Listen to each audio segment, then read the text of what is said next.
যে হিন্দু ভাইরা মনে করেছিল যে বিজেপি সরকার আসলে আমাদের ব্যক্তিগত কিছু লাভ হবে, এরা এদের ভুল ধারণাটা এখন ভাঙছে। ওই জন্য আমাদের যে পার্টিটাকে একটু আইএসএফ পার্টিটাকে একটু আর চোখে দেখতো যে এরা মনে হয় মুসলিম পার্টি, অমুক তমুক। এখন তাদের ঘুম ভেঙেছে। ওই জন্য ঘুম ভাঙার পর অনেক হিন্দু ভাইয়ের এই পার্টিতে যোগদান করছে। ওই জন্য ওদের ভুল ভাঙার পরে এবার বুঝতে পারছে যে প্রকৃত জনগণের জন্য যে লড়াইটা করে সেটা হলো নওশাদ সিদ্দিকী ভাইজান। যে হিন্দুদের উপকার হওয়ার কথা ছিল, যে প্রকৃতপক্ষে হিন্দুদের ক্ষতি হয়ে গিয়েছে। এই জন্য সেই হিন্দু ভাইদের যাতে না ক্ষতি হয়, আমাদের কুরবানির ব্যাপার, আমাদের যেটা আমাদের ওপরে ফরজ, যেটা আমরা কিছু দিয়ে ছাগল বা অন্য কোনো ভেড়া টেড়া দিয়ে চালিয়ে নিতে পারবো।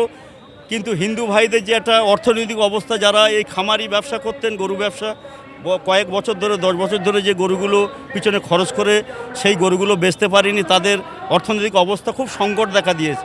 এই জন্যে সরকারকে বলবো, কুরবানির ঈদ সামনে আছে, যে হিন্দু ভাইয়েরা যে একটা বড় অঙ্কের টাকা খামারি করতেন, গরু ব্যবসা করতেন, তারা এর অবস্থা খুবই খারাপ। সরকার যে কোনো একটা ব্যবস্থা নেওয়ার জন্য আমাদের পার্টির থেকে আবেদন, তারা যাতে না ক্ষতিগ্রস্ত হয়।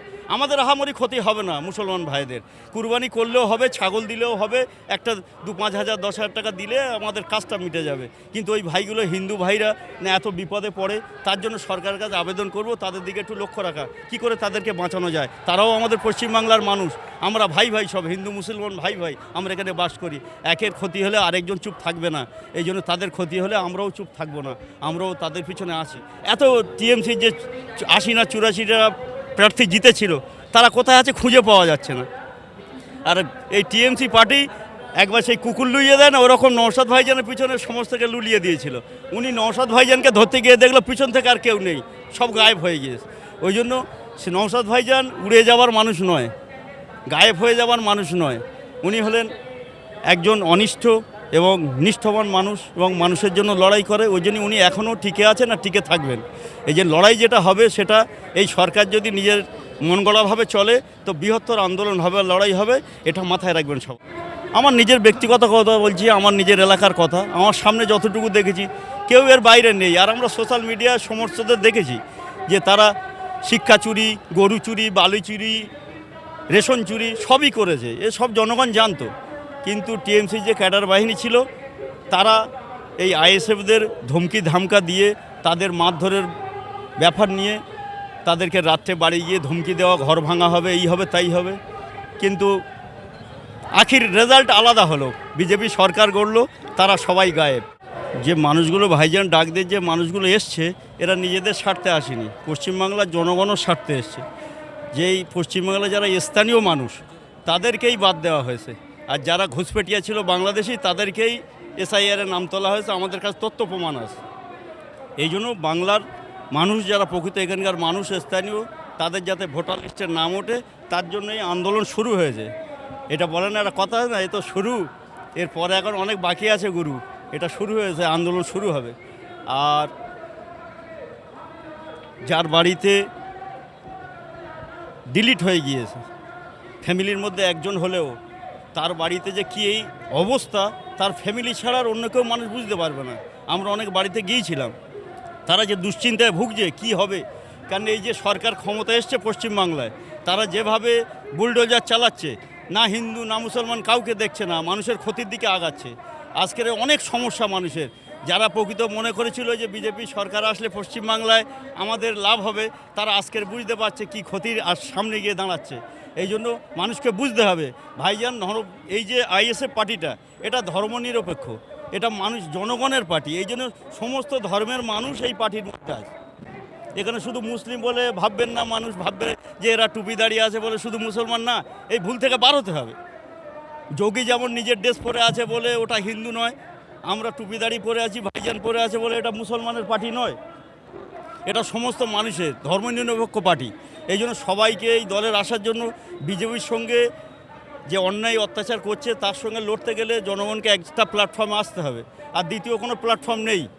এই যে আমরা দেখেছি বিগত দিনে উত্তরপ্রদেশ, বিহার, মণিপুরে সেখানে বুলডোজার যেমন চলেছিল, এবার পশ্চিমবঙ্গে বিজেপি ক্ষমতা আসার পরে বুলডোজার চলছে, এটা কেমন দেখছেন? ইচ্ছাকৃতভাবে গদিতে বসার পরেই হঠকারিতা করে এটা করেছে। জানে না যে পিছনে একটা আইএসএফ যে দল আছে, যে তার বিরোধিতা করবে এবং কঠোর বিরোধিতা করবে, জানতে পারিনি। ওই জন্য নিজেদের পা গুড়িয়ে নিয়েছে, যেভাবে আগাচ্ছিল ওটাকে থমকে গিয়েছে, যে একবারে অন্যায়ভাবে কিছু করলে যে পশ্চিমবাংলার মানুষ ছাড়বে না, তার জন্য নওশাদ সিদ্দিকী ভাইজান আছে। ভোটের আগে শুভেন্দু অধিকারী তিনি বলেছিলেন যে 2026 বিধানসভা নির্বাচনে শুধুমাত্র ভোট পাবে আইএসএফ অর্থাৎ বিজেপি, কিন্তু দেখতে পাচ্ছি বিজেপি ক্ষমতায় আসার পরে একাধিক হিন্দু সম্প্রদায়ের মানুষ তোমরা বলছেন যে আমরা বেশি বিপদে পড়ে গেলাম বিজেপিকে ক্ষমতায় এনে, কি বলবেন? যে হিন্দু ভাইরা মনে করেছিল যে বিজেপি সরকার আসলে আমাদের ব্যক্তিগত কিছু লাভ হবে, এদের ভুল ধারণাটা এখন ভাঙছে। ওই জন্য আমাদের যে পার্টিটাকে একটু আইএসএফ পার্টিটাকে একটু আর চোখে দেখতো যে এরা মনে হয় মুসলিম পার্টি অমুক তমুক, এখন তাদের ঘুম ভেঙেছে। ওই জন্য ঘুম ভাঙার পর অনেক হিন্দু ভাইয়ের এই পার্টিতে যোগদান করছে। ওই জন্য ওদের ভুল ভাঙার পরে এবার বুঝতে পারছে যে প্রকৃত জনগণের জন্য যে লড়াইটা করে সেটা হলো নওশাদ সিদ্দিকী ভাইজান। যেখানে তৃণমূল কংগ্রেসের একাধিক বিধায়ক রয়েছে তারা এখনো পর্যন্ত কোনো আন্দোলন নামেননি, অর্থাৎ সমস্ত সম্প্রদায়ের মানুষের জন্য নওশাদ সিদ্দিকী সর্বপ্রথম তিনি কিন্তু চিঠি করেছেন শুভেন্দু অধিকারীর কাছে, এটা কীভাবে দেখছেন? এটাই তো ভাইজানের কোয়ালিটি, যে একটা বিধায়ক হয়ে একটা বাংলার বিধানসভাকে হেলিয়ে দেবে, সেই ক্ষমতা রাখে নওশাদ সিদ্দিকী। ওই জন্য ওনার চিন্তাভাবনা, ওনার ধ্যান ধারণা সব কিছু আলাদা। মানুষের যে কিভাবে ভালো হয় সেই চিন্তাভাবনা নিয়েই উনি রাত্রি ঘুমান, যে মানুষের জন্য কি করা যায়। আজ যে মানুষ বিভ্রান্ত ছিল কি হবে, সেই জন্য উনি সঙ্গে সঙ্গেই চিঠি করে দিয়েছে। এত টিএমসি যে 80 না 84টা প্রার্থী জিতেছিল, তারা কোথায় আছে খুঁজে পাওয়া যাচ্ছে না। আর এই টিএমসি পার্টি একবার সেই কুকুর লুইয়ে দেয় না, ওরকম নওশাদ ভাইজানের পিছনে সমস্তকে লুলিয়ে দিয়েছিল। উনি নওশাদ ভাইজানকে ধরতে গিয়ে দেখলো পিছন থেকে আর কেউ নেই, সব গায়েব হয়ে গিয়েছে। ওই জন্য সে নওশাদ ভাইজান উড়ে যাওয়ার মানুষ নয়, গায়েব হয়ে যাওয়ার মানুষ নয়। উনি হলেন একজন অনিষ্ঠ এবং নিষ্ঠবান মানুষ এবং মানুষের জন্য লড়াই করে। ওই জন্য উনি এখনও টিকে আছেন আর টিকে থাকবেন। এই যে লড়াই যেটা হবে সেটা এই সরকার যদি নিজের মন গড়াভাবে চলে তো বৃহত্তর আন্দোলন হবে, লড়াই হবে, এটা মাথায় রাখবেন সবাই। বিজেপি সরকার ক্ষমতায় আসার পর আমরা দেখতে পাচ্ছি তৃণমূল কংগ্রেসের একাধিক নেতৃত্বরা তারা দেখছি একের পর এক গ্রেফতার হচ্ছেন, এটা কীভাবে দেখছেন? সবাই দুর্নীতি, করাপ্টেড, এবং আমার নিজের ব্যক্তিগত কথা বলছি, আমার নিজের এলাকার কথা, আমার সামনে যতটুকু দেখেছি কেউ এর বাইরে নেই। আর আমরা সোশ্যাল মিডিয়ায় সমস্তদের দেখেছি যে তারা শিক্ষা চুরি, গরু চুরি, বালু চুরি, রেশন চুরি সবই করেছে, এসব জনগণ জানতো। কিন্তু টিএমসি যে ক্যাডার বাহিনী ছিল তারা এই আইএসএফদের ধমকি ধামকা দিয়ে তাদের মারধরের ব্যাপার নিয়ে তাদেরকে রাত্রে বাড়ি গিয়ে ধমকি দেওয়া, ঘর ভাঙা হবে, এই হবে তাই হবে। কিন্তু আখির রেজাল্ট আলাদা হলো, বিজেপি সরকার গড়ল, তারা সবাই গায়েব।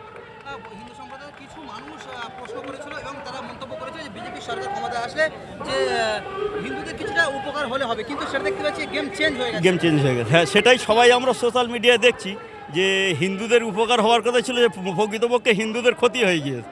এই জন্য সেই হিন্দু ভাইদের যাতে না ক্ষতি হয়, আমাদের কুরবানির ব্যাপার, আমাদের যেটা আমাদের ওপরে ফরজ, যেটা আমরা কিছু দিয়ে ছাগল বা অন্য কোনো ভেড়া টেড়া দিয়ে চালিয়ে নিতে পারবো।